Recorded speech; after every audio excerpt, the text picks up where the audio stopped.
Jason Smith, how do you start to introduce critical thinking and the dangers of destructive cults, not just Scientology, to kids without scaring or boring them?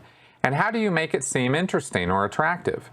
My daughters are 8 and 9, so hopefully I have a while before needing to worry about a cult sucking them in. I want to make them aware and begin to introduce the concepts of charlatans and con artists. As you point out, this exists in much more than religion: politics, movies, TV, internet, commercials, etc. Yeah, teaching critical thinking. I wish I had this totally nailed myself, but here are some ideas I can throw at you on this.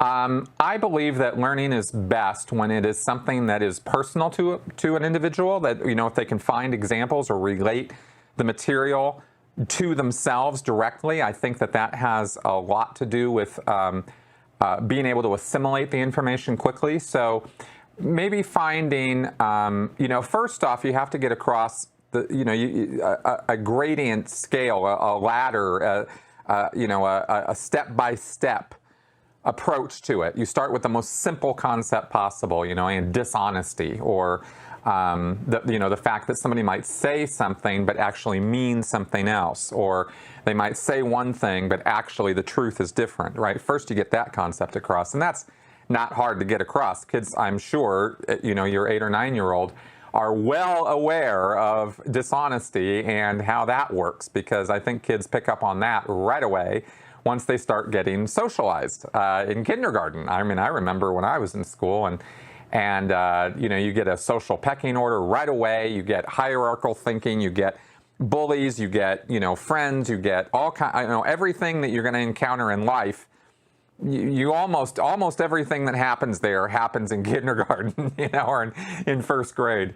So kids get a pretty quick education in dishonesty and people conning them, or approaching them and saying one thing but meaning something else. So perhaps the best way of approaching this with children is to get them to tell you about those kind of experiences that they've had and what lessons they have learned from that. Have them tell you and find out where they're at on it. What do they think? It's kind of amazing what kids will say, or what how complex their thought processes can get by the time they're 8 or 9, actually. And that's more of a maybe a Socratic kind of method. Like, you're getting them to tell you. You kind of lead them along with questioning, right? So everything that you're asking them directly relates to them and their own experiences, and therefore will be something that they can get, really hold on to and learn from. And it's not just you dictating things to them, because kids, kind of, yeah, okay, it's the parents telling me this, and so anyway, I think that business of relating things back to real life and to their own experiences is pretty crucial. And then, like I said, a step-by-step approach. You're not going to start talking destructive cults and us versus them thinking and fervor and, this kind of stuff. You're not going to be introducing those concepts at that young of an age. But you can certainly get the warning signs of narcissistic behavior, of selfish behavior, of ego-driven behavior. You can get those kind of things across to kids. And again, I'd be surprised if by that time, if they're even halfway aware of their environment, what's going on. They've probably picked up on a lot of this stuff.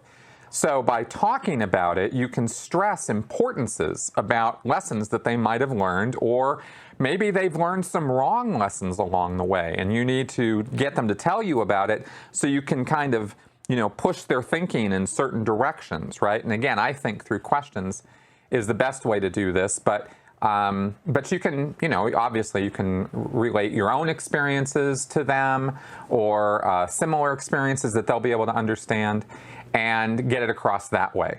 And that's how I would approach teaching children about critical thinking and who to watch out for, how to watch out for them, what kind of things to watch out for. For example, okay, the word narcissist, it's a big word. I don't know you want to give that to a 9-year-old, but getting across the idea of somebody who is too much focused on their own interests, to the exclusion of everybody else, right? All they care about is themselves. They don't care about anybody else. Have you ever seen anybody like that? Oh, yeah, yeah, oh, yeah, well, tell me about that. Oh, well, Sally Sue and blah, blah, blah, blah, blah, blah. And you go, okay, good. Well, maybe, in life, when you're going to meet a lot of people, you're going to run into a lot of folks, So how do you know? What kind of signs have you picked up that tell you that somebody is like that? That maybe when they're so full of themselves like that, they can't really be trusted to care about what you want or what you need. They're only going to care about their needs. That kind of thing. Maybe that might help. So I don't know. It's the kind of the off the top of my head answer there, but I thought that kind of thing might be best.